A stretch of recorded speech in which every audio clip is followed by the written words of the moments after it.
Yo guys, it's Yui. Oh, I'm gonna sit. It's gonna creak the chair. It's Yui from the Strictly Broken YouTube channel, and I'm gonna do a deck profile for you guys today of not a tournament topping winning list.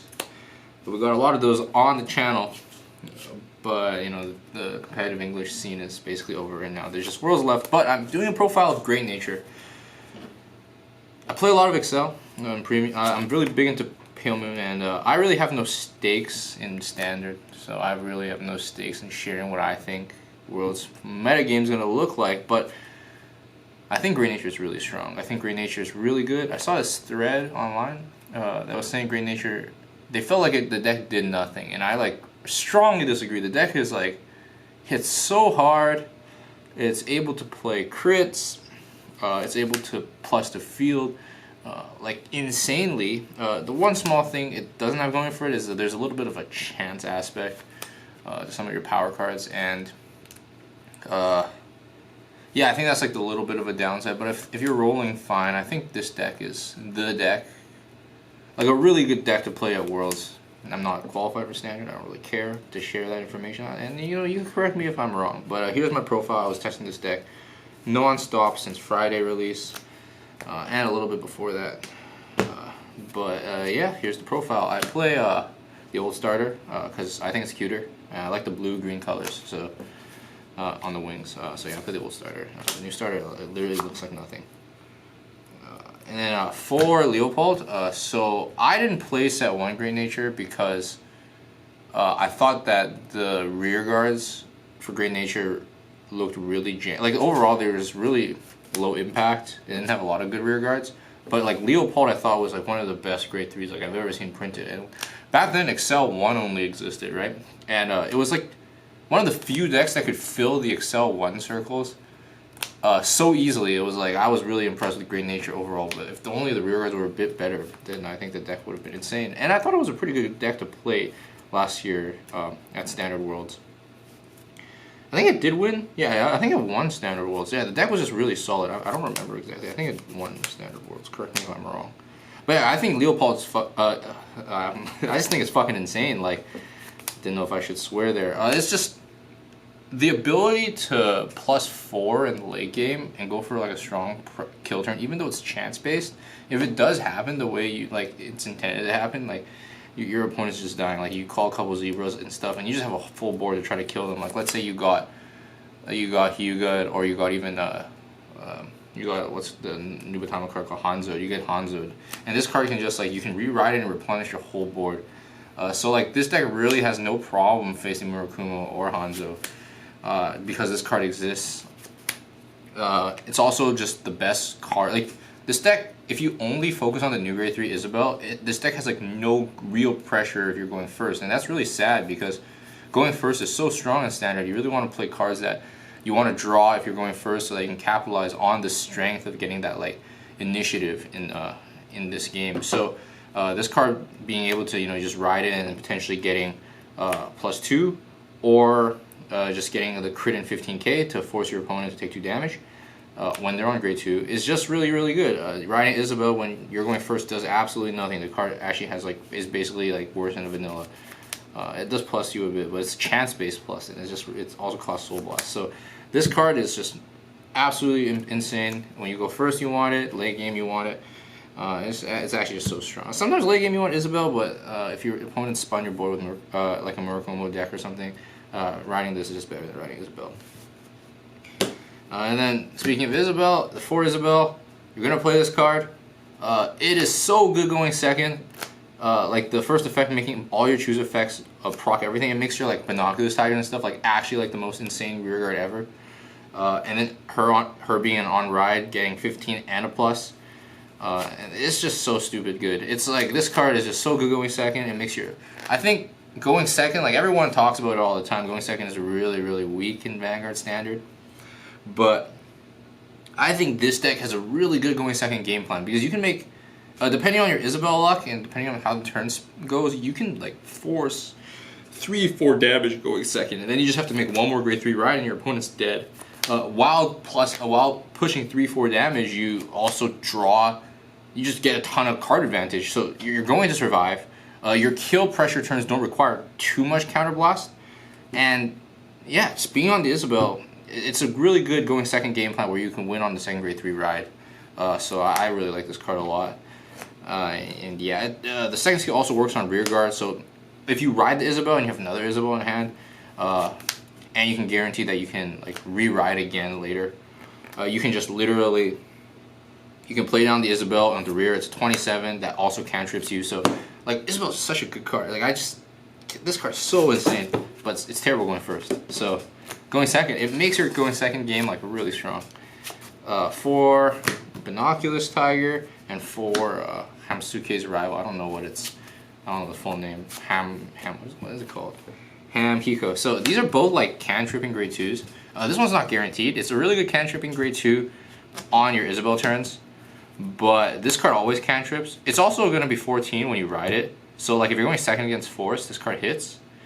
But Binoculus, I find that like it cantrips in theory, and you can slap it down for a grade 2 rush, but you really don't want to commit that resource on grade 2 and cost a counterblast for like a chance-based cantrip, whereas this one's guaranteed. So in a lot of ways, Binoculus can cantrip, but you don't really use it on grade 2 turn to, you know, go for a grade 2 rush. You can. It's like there's nothing wrong with it, but you don't have to, and you a lot of times maybe shouldn't, because when you're on grade 3, if you're going second, you can have like a really strong turn if you have a couple of Binoculus Tigers. But yeah, these all cantrip.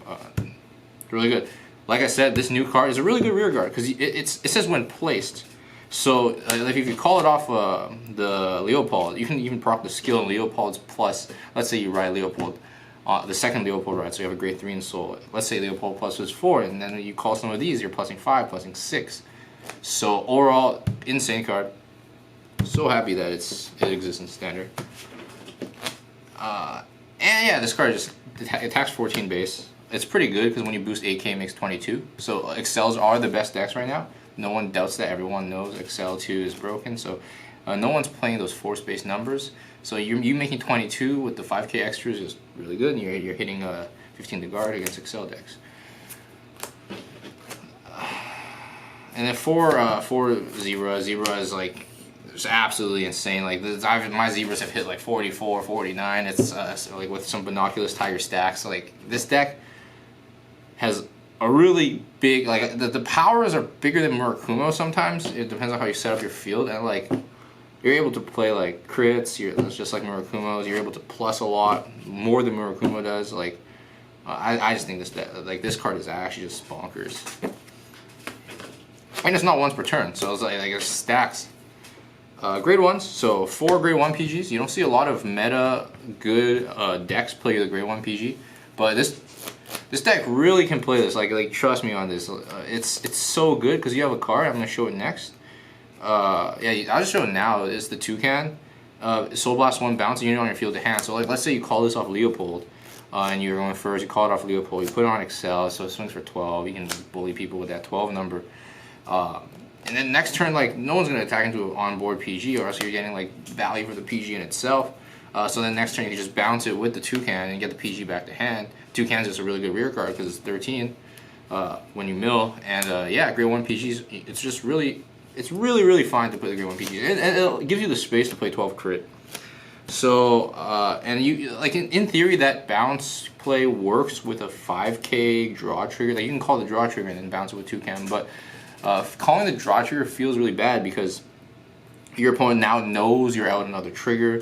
It's easier for them to count, to determine how they want to play the game, how they want to guard. And just being able to call this instead to bounce later is much better than calling the draw trigger.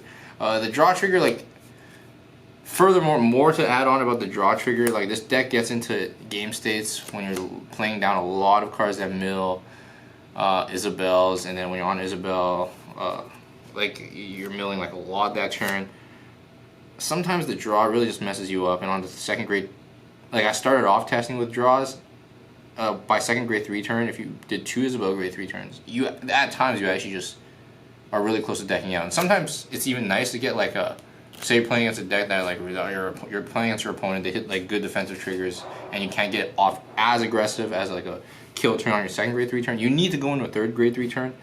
The draw triggers I'm often in positions where like if I have one draw trigger left in deck, and that happens because you're thinning with Leopolds and stuff. Draw triggers, they're just gonna be in your deck when you have like 7 cards left or like 5 cards left. It basically means like if you use like a Binoculus Tiger once, and then you don't draw the draw trigger or mill the draw trigger, you're at risk of like super dying because you hit the draw and you just die. So I don't want to play draw triggers. I just want to be able to not draw off my drive checks additionally. So those last kill turns I can actually get a drive check off. And then yeah, 4 toucans. So this card is actually just nuts. This card is so good.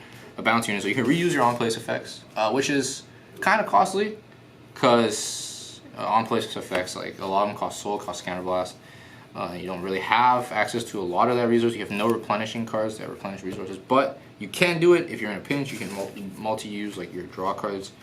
And it's bouncing the PG, like I said. Well, bouncing the PG, like I said. And it's just when you mill cards, it can be a 13k.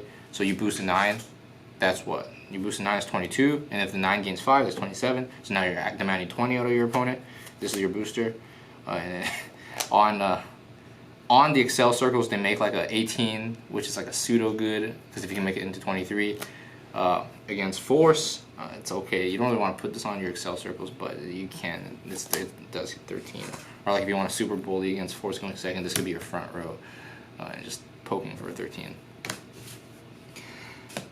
Yeah, this card is actually insane. It's good in premium too, but it's not a premium video.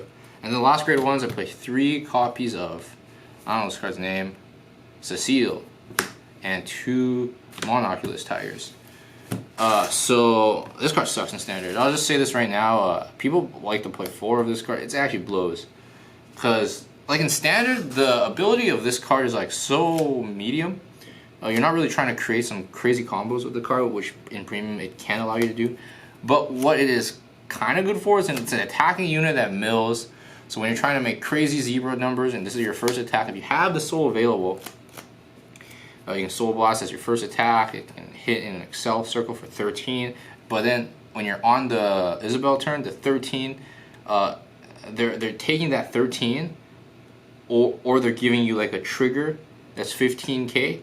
I think the second on Isabelle both proc, and the second one is they can only call trigger units. Yeah, so you're demanding like you're making the card's number into like a pseudo 22, which is okay. I mean, like, so like there's some rear guards that Grey Nature has that just become 22, and if this card's effect proc, it's effectively 22, or they take the damage. So on the Isabelle final kill turns, it's okay as an attacker, boosting something. It's okay as a booster, but it's really just a premium card.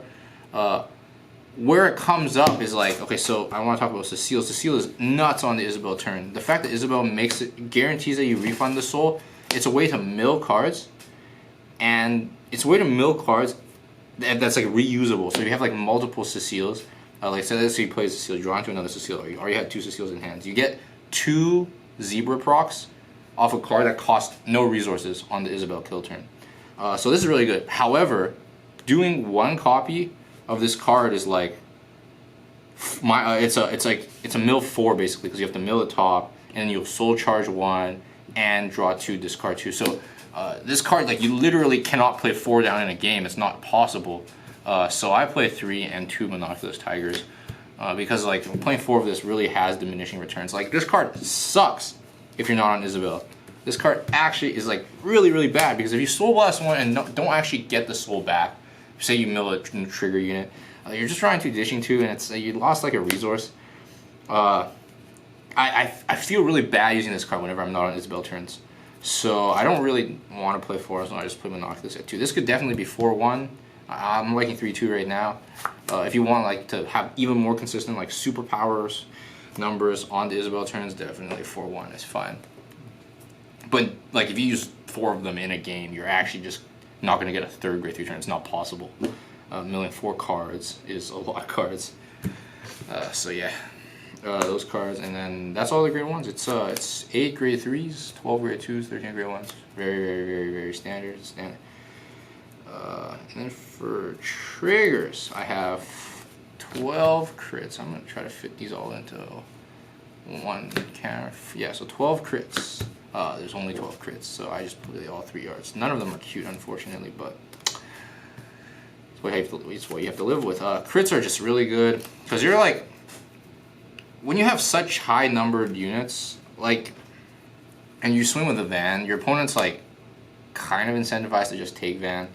Some of the times they're like at early damages, like if they're at 3 or 2, they can take the risks, and because Van's like, yes, and if you have crits in your deck and you're hitting them, then you're suddenly like on your first grade 3 turn, for example, they're gonna take like a Leopold, and you hit double crit, and then suddenly next turn you're killing them on your second grade 3 turn. Like it's almost guaranteed unless they hit like heal or something. So yeah, just having 12 crits access to that really like speeds up your ability to kill someone. And you really don't need the draw PG, like I said, I explained it earlier and everything. So 12 crit, this is like the deck to play if you want to play 12 crit in standard. And then 4 heals, because I'm not silly. You gotta play heals, man. It's 20k shield. It's standard heals are just too strong. So yeah, that's the deck. If you're like a Worlds contender, if you really like Great Nature, I'm telling you this. I think Great Nature is really, really good. But I'm only a Pillman player. But I've played a lot of Great Nature for the past week or two, and I think this deck is really strong. Except when you get like really bad Leopold luck, and you really want to make a board after getting Hugh good, and then you end up milling 2 triggers. It's like that feel bad. That's kind of feels bad, but otherwise, I think the deck is really, really good. So yeah, here's the parrot. Just to end off the video, it's Huey from the Strictly Broken YouTube channel. And peace.